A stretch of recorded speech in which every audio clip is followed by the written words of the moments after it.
看看華語網係第一套根據香港教育局中國語文課程第2語言學習框架編寫，適合本地非華語學生嘅中文學習平台。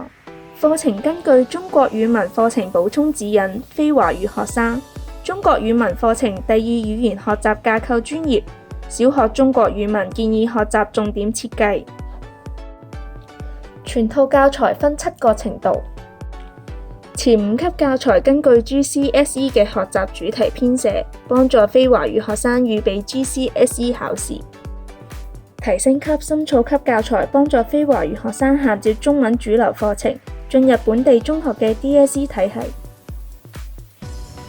看看華語網7個級別嘅教材，提供循序漸進嘅學習內容。預備級、入門級嘅學習目標係聽說同識字，累積大量詞彙。1、2、3，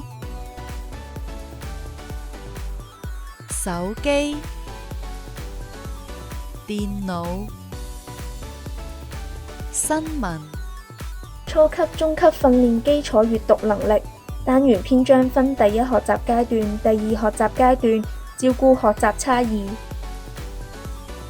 初級至深造級涵蓋篇章學習、語文基礎知識、字詞部首筆畫、聽說讀寫各類練習，配備單元工作紙。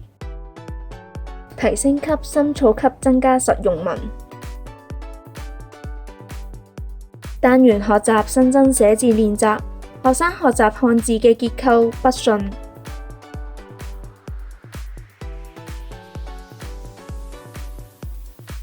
課程以外，新增華語詞卡，延伸學習不同主題嘅詞語和句子，提高學生日常溝通能力。爸爸，我爸爸是一名醫生。